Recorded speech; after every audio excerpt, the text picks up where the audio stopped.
Bonjour tout le monde, j'espère que vous allez super bien et donc on se retrouve aujourd'hui pour le dernier lecture manga de juillet. Donc dans cette vidéo je vais vous présenter 3 shoujo, un shonen et 3 seinen. Donc on va commencer tout de suite comme d'habitude avec les shoujo.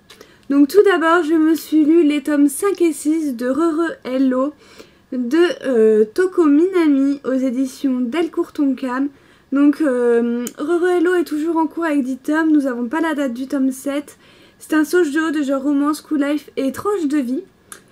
Donc je vous parle déjà du tome 5. Donc dans le tome 5 on a, on va dire, il y avait une déclaration d'amour dans le tome 4 ou au début du tome 5, je sais plus, ça fait longtemps que je l'ai lu.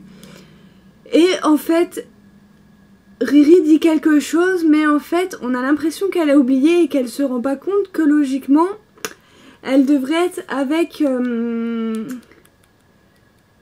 Minato, et en fait ça se fait pas du tout, et en fait elle a beaucoup de mal parce que d'un autre côté il y a la cousine de Minato qui est complètement amoureuse de lui. Oui, il y a la cousine de Minato qui est complètement amoureuse de lui, donc du coup Ririko elle se retrouve un petit peu au milieu et c'est bien embêtant pour elle. Donc voilà, c'est à peu près tout ce qui se passe dans ce tome 5. Voilà, je ne veux pas trop vous en dire parce qu'on est déjà au 6e tome, ça fait beaucoup. Et dans le 6e tome, j'ai envie de dire alléluia parce que, bah, ça y est quoi. Ça y est, ça se fait, ils sont ensemble dans le plus merveilleux des mondes. C'est vraiment tout mignon et tout, et vraiment tout touchant. Et donc voilà pour les dessins. Donc voilà, c'est vraiment super mignon. Donc voilà, je suis super contente pour Ririko, pour nos personnages, parce qu'ils sont vraiment tout mignons tous les deux. Donc moi je trouve ça intéressant. J'ai vraiment hâte de voir ce que la mangaka va préparer pour les prochains tomes du coup, puisque ça y est, ils sont ensemble. Donc on sait pas trop ce qui va se passer après. Est-ce qu'il va encore y avoir des bâtons dans les roues pour nos deux personnages? Est-ce que ça va se transformer en triangle amoureux? On sait pas trop, donc voilà, donc j'ai vraiment hâte d'avoir ce 7e tome. Les couvertures sont toujours aussi belles, sans déconner, toujours aussi belles. Et donc voilà, vivement la suite. Ensuite, nous avons le 4e tome de Kiss Him Not Me de Junko. Donc c'est de Junko aux éditions Delcourt Tonkam, et donc c'est toujours en cours avec 8 tomes et le tome 5 paraîtra le 21 septembre, et donc c'est un shoujo de genre comédie, harem, romance et school life. Donc dans ce tome 4 on va plus se concentrer sur ce personnage là en fait. Et dans ce tome 4 on va être à la fête de l'école, donc voilà, donc ils vont participer à la fête de l'école, et en fait on va découvrir que le personnage de, je sais plus comment il s'appelle, de Hayato, de Shinomiya en fait, est très faible. Et il se dénigre un petit peu, enfin pour lui tout ce qu'il fait c'est nul, il n'est pas à la hauteur, tout ça. Donc du coup il se décourage assez vite, et donc dans ce tome là, bah, on va le voir un petit peu prendre plus confiance en lui. Voilà, il va se faire encourager par les autres, tout ça. Donc voilà, dans ce tome 4 on se tourne plus sur ce personnage là. Donc voilà, et on se rend compte qu'il commence vraiment à tomber vraiment amoureux de Kae, mais de plus en plus. Alors on en découvrait déjà un autre à la fin du tome 3 qui était vraiment, mais vraiment amoureux de Kae, qu'elle soit normale comme sur la couverture là, ou alors qu'elle ait des formes. Donc voilà, il s'était aperçu que c'était la même personne et que voilà, il en est tombé fou amoureux. Et donc voilà, donc vous avez toujours des situations aussi comiques, c'est toujours aussi drôle. Moi j'adore vraiment cette série, donc voilà, je vous la recommande. Voilà, c'est le moment détente, rigolade, enfin voilà, tout ça. Et donc je vous recommande Kiss Him Not Me, c'est vraiment un shoujo super bien. Ensuite nous avons le tome 11 de Wolf Girl and Black Prince de Ayuko Hata aux éditions Kurokawa. Donc cette série est terminée, elle est terminée en 16 tomes et le tome 12 paraîtra le 8 septembre. C'est un shoujo de genre comédie romance school life. Et donc dans ce tome là nous avons Ririka et tous les autres qui vont partir en voyage scolaire. Et donc Erika elle est au bout de sa vie parce qu'elle a pas de sous. Du coup, elle qui voulait partir en voyage pour pouvoir manger, enfin voilà, récupérer des souvenirs, tout ça, bah elle peut pas parce qu'elle a pas d'argent. Donc du coup, avant de partir en voyage scolaire, elle décide de se prendre un petit boulot. Et de là, elle va rencontrer le personnage de Tadashi, qui est un garçon qu'elle connaît très très bien. Donc voilà, je vous en dis pas plus. Et de l'autre côté, on a Kyoya qui va participer aux préparatifs. Voilà, comité d'organisation pour bien préparer les préparatifs du voyage, des activités, tout ça. Et donc il va se retrouver avec une fille qui s'appelle Kusai et au début elle paraît froide, elle paraît désagréable et tout, elle se montre vraiment très très froide avec Kyoya. Donc Kyoya n'hésite pas à vraiment lui montrer sa vraie personnalité. Donc voilà, et Kusai, et bah, au bout d'un moment elle commence à faire tomber son masque et à montrer vraiment de l'intérêt à Kyoya. Et donc j'ai vraiment hâte de voir ce qui va se passer dans le tome 12 parce que je sais pas où c'est que ça peut aller là. C'est voilà, soit je sais pas dans quoi ça va tomber, est-ce qu'il va y avoir un triangle amoureux ou pas, qu'est-ce qui va se passer des deux côtés. Donc voilà, j'ai vraiment très hâte. C'est aussi un shoujo qui change beaucoup je trouve. Donc voilà, moi je l'adore et donc je vous le recommande. Ensuite, on va déjà passer dans la partie shonen. Donc j'ai lu qu'un shonen, enfin il me restait plus qu'un shonen à lire du moins. Donc c'est le tome 5 de The Testament of Sister New Divide, le scénario de Tetsuto Uesu et le dessin de Miyako Koshiwa et le character design de Nekosuke Okuma. Donc c'est chez Delcourt Tonkam. Donc oui, beaucoup de Delcourt Tonkam pour cette vidéo. Donc voilà. Et donc celui-ci est toujours en cours avec 7 tomes et nous aurons le tome 6 le 19 octobre. C'est un shonen de genre action, comédie, ecchi, fantasy, harem, romance et surnaturel. Donc ce tome-là,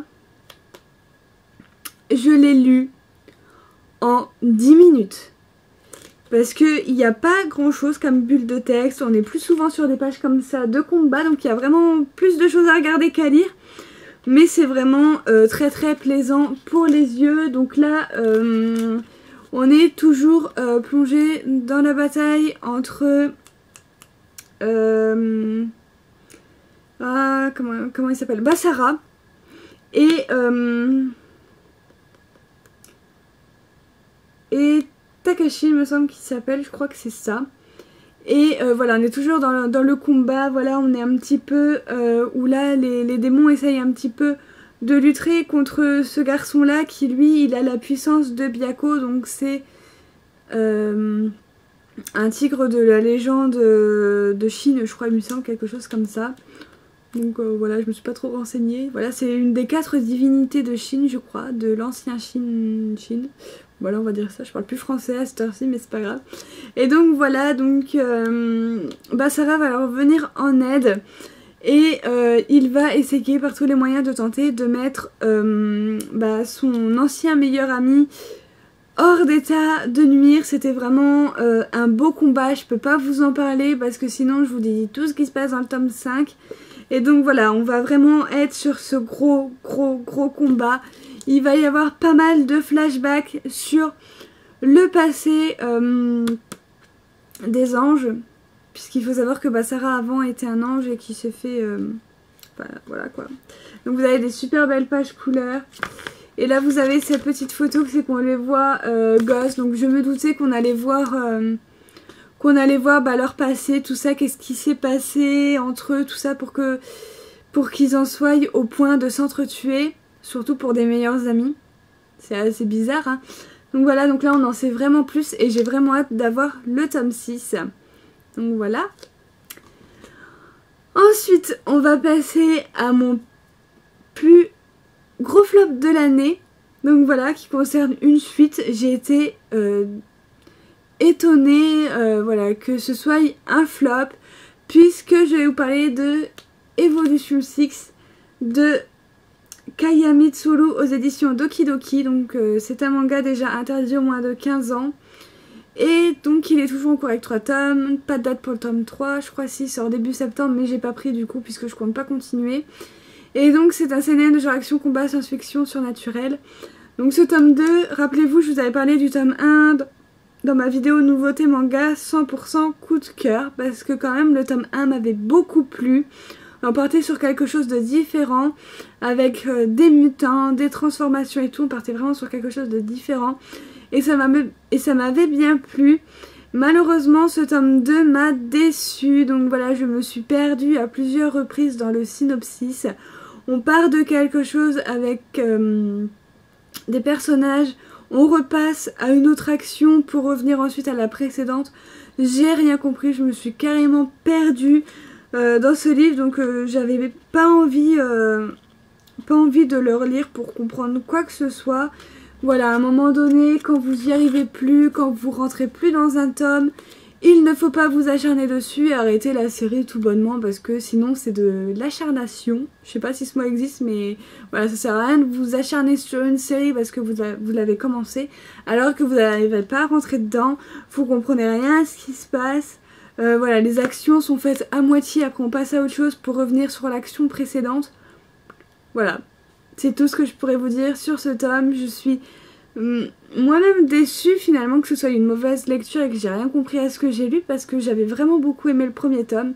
Mais malheureusement, j'arrête la série au bout du tome 2. Alors peut-être que quand le tome 3 sera sorti, je serai curieuse et peut-être que je le feuilleterai et voire même plus, le lirai en magasin. Mais je ne pense vraiment pas l'acheter à moins qu'il y ait vraiment quelque chose dans le tome 3 qui me relance à fond. Donc voilà.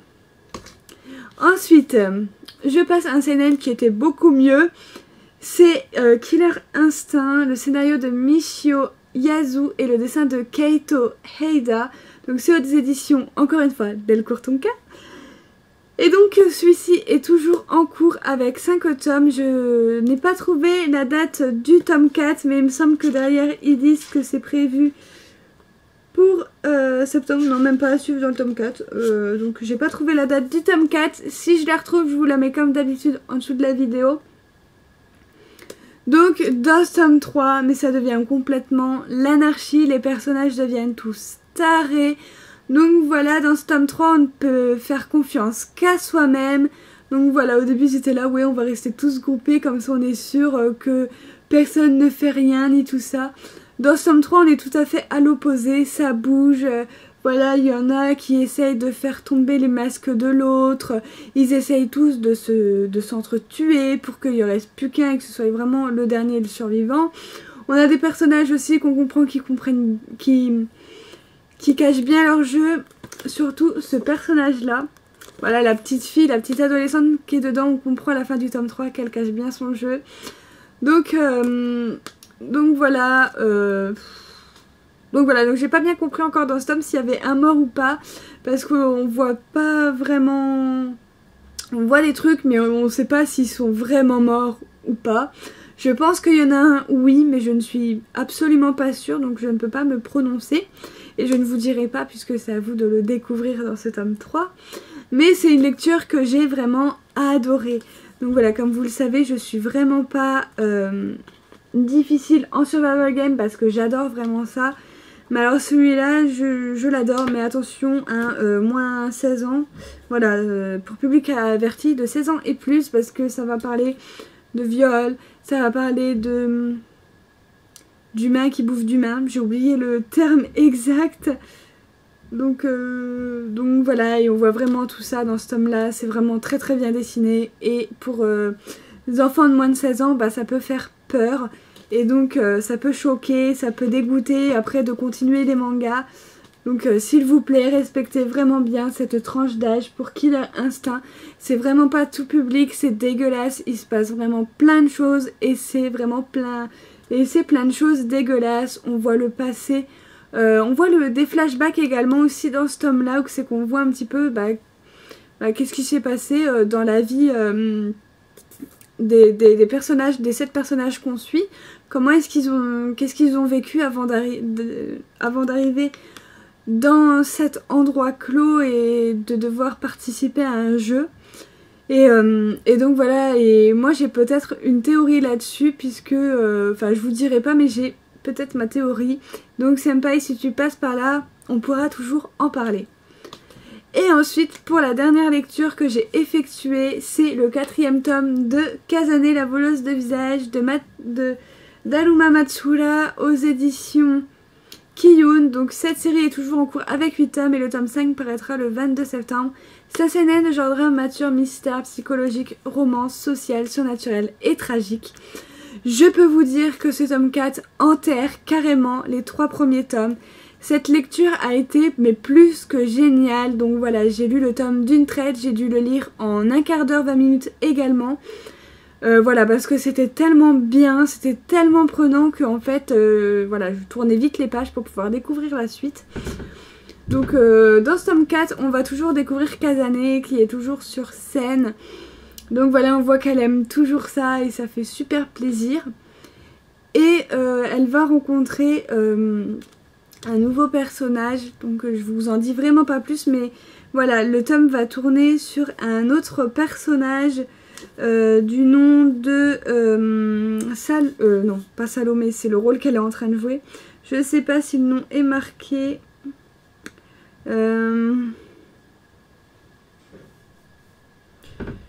Non, c'est pas marqué, c'est juste marqué qu'il y a une autre personne. Et cette autre personne, elle vit vraiment des trucs détestables. Et elle va avoir qu'une idée en tête, c'est de retrouver Kazane. Mais pour quelle raison, ça, c'est à vous de les découvrir. Donc je vous montre la sublime page couleur que nous avons au début du tome. Super ma page.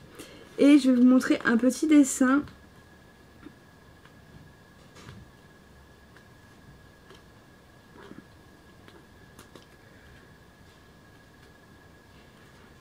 Donc voici pour les dessins. Donc comme ça, voilà, les dessins sont toujours aussi beaux, je trouve. Vraiment. Donc voilà. Donc c'est tout pour ma vidéo, j'espère qu'elle vous aura plu. Comme d'habitude, n'hésitez pas à mettre un petit j'aime, à mettre tous vos avis en commentaire. Et moi je vous retrouve très bientôt pour une prochaine vidéo. Bye!